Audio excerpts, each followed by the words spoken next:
We've been lied to, gently, politely, and with the best of intentions. The lie is this, that the purpose of life is to feel good.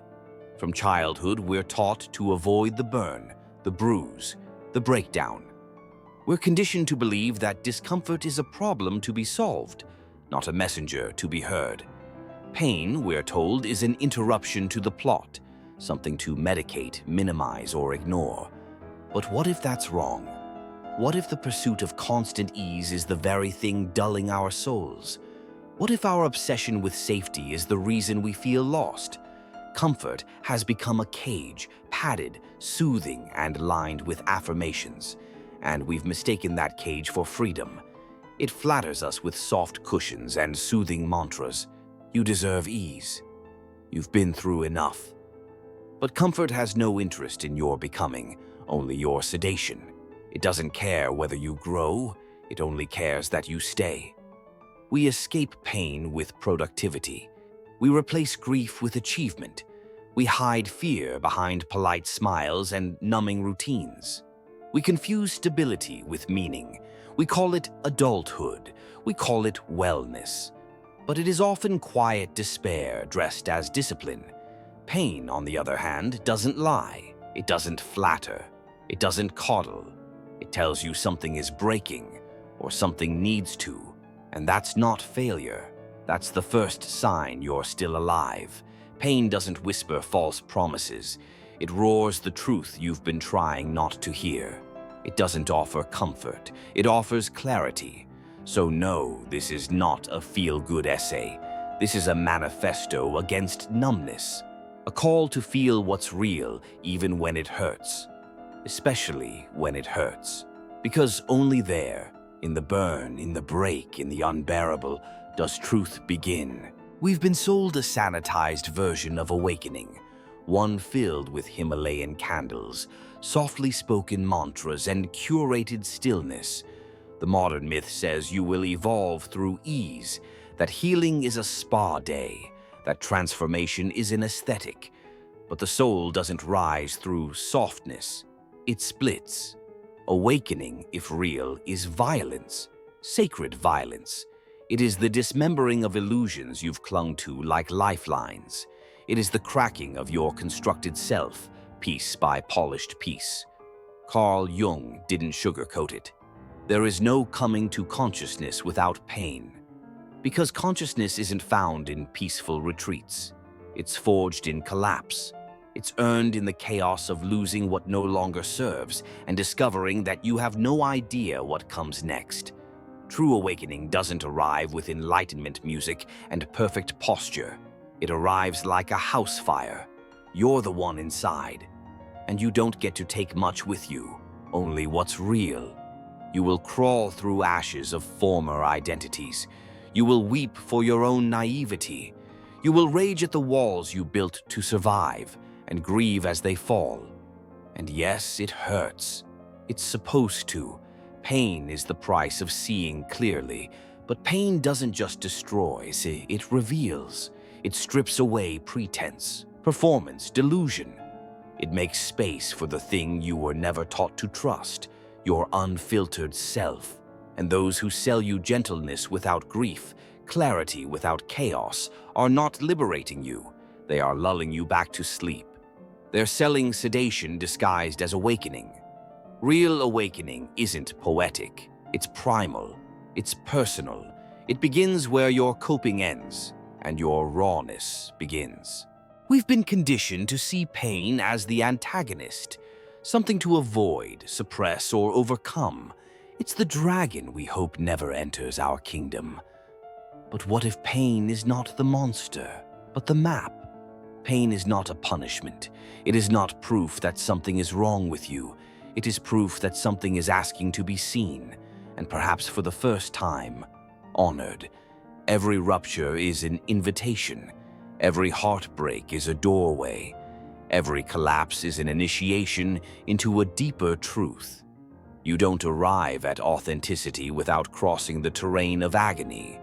Because what is pain, really? It is the alarm bell of the soul, the sacred discomfort that calls out, "You're off course, come back to yourself." Yet we're taught to silence the alarm, to override, repress, or medicate. We call it resilience. But what if true resilience isn't the ability to feel less, but the courage to feel more, without flinching?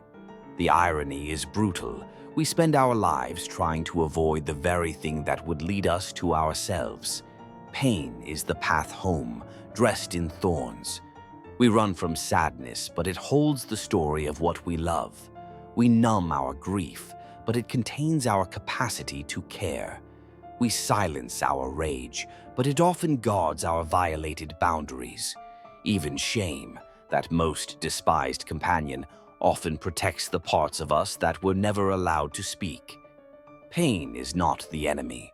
Denial is. Distraction is. Pretending you're fine while something inside you is screaming is the true violence.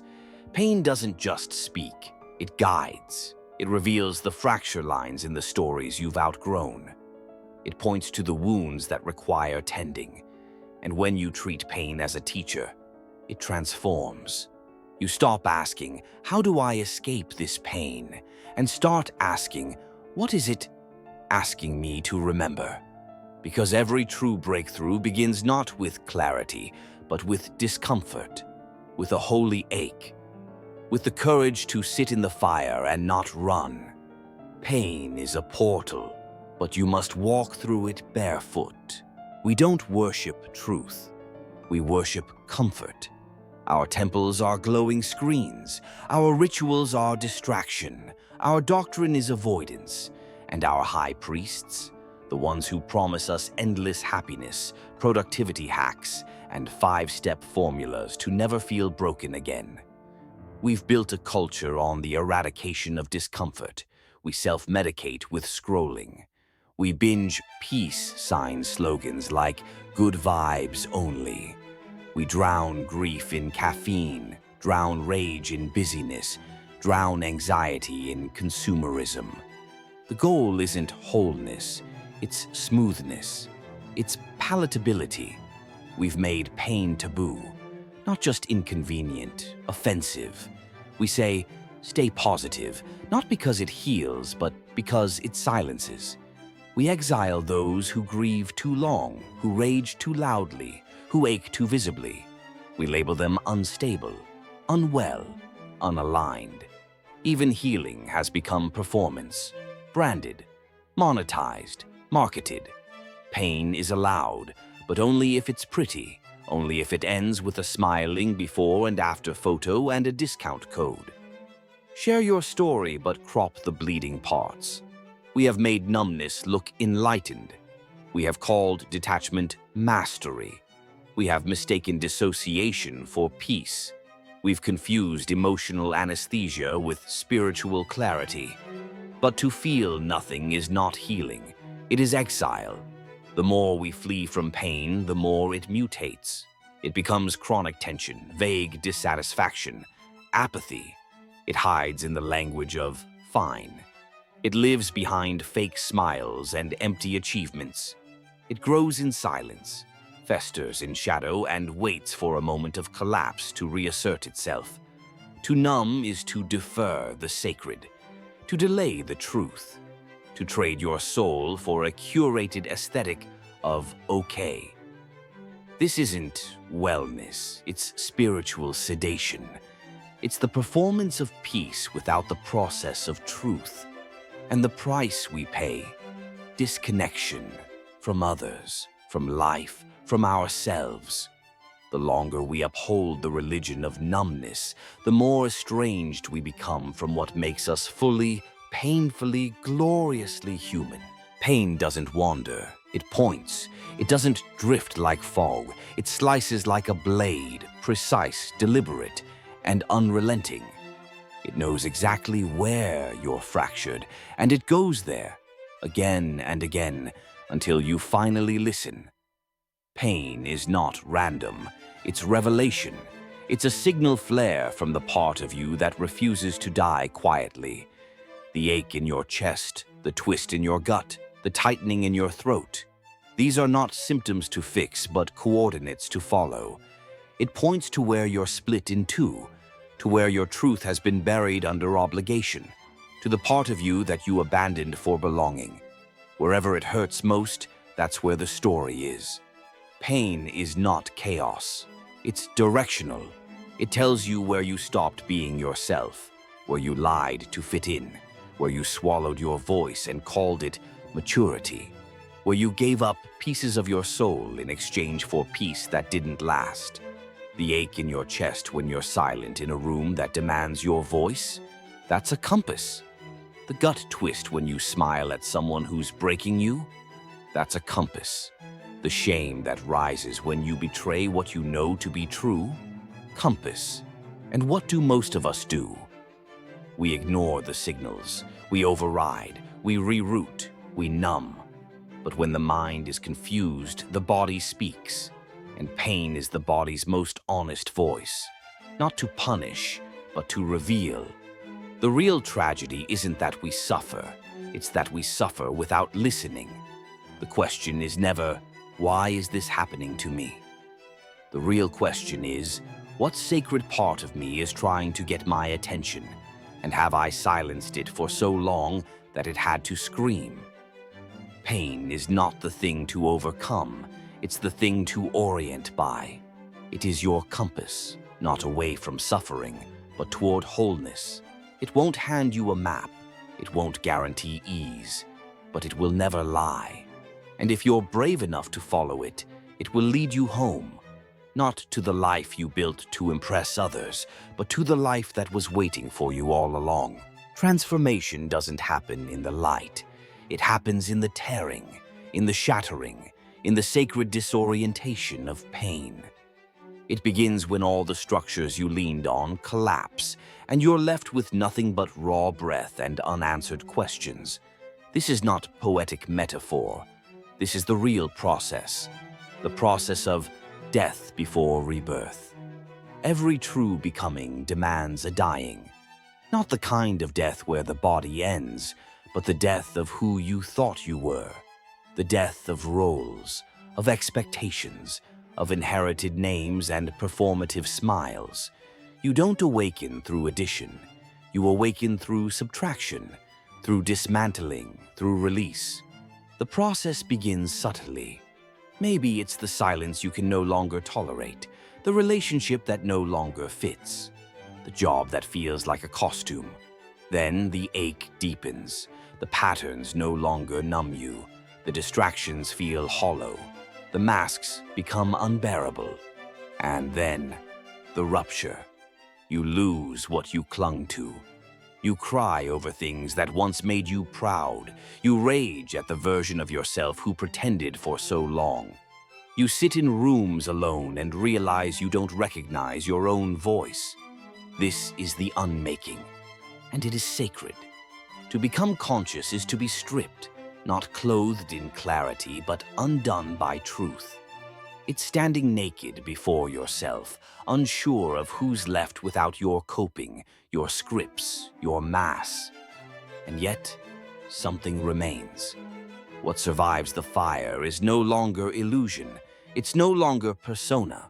It's the core, raw, feral, sacred.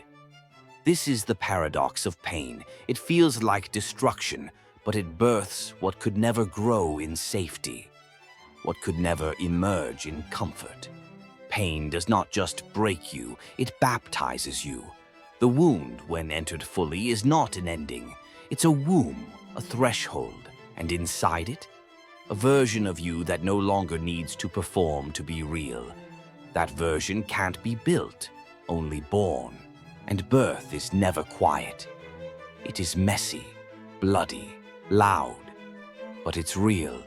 Pain is the contraction, rebirth is the crowning, and your truth, that's the life waiting to take its first breath. We are not here to avoid pain. We are here to be remade by it. The world will keep handing you scripts. Stay calm, stay quiet, stay comfortable. But if you're still reading this, then some part of you already knows. You were not born to stay safe. You were born to wake up. Let pain be your compass. Let it burn away what was never true. Let it carve a space where your false self used to live. Let it show you the fault lines you were too polite to notice. You don't need to feel better. You need to feel true. That means grief. That means rage. That means trembling on the bathroom floor at 2 a.m., wondering who the hell you are, and realizing that question is the beginning, not the breakdown. So stop numbing. Start listening. Stop performing peace. Start embodying truth.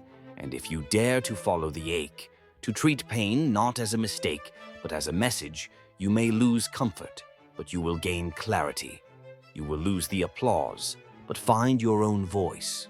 You will lose who you were told to be, and begin, finally, to remember who you are. Let pain disturb you. Let it ruin the performance. Let it tear the old script in half. Because maybe your healing doesn't begin with hope. Maybe it begins with hurt, the kind that won't let you go back to sleep. And maybe that's the point.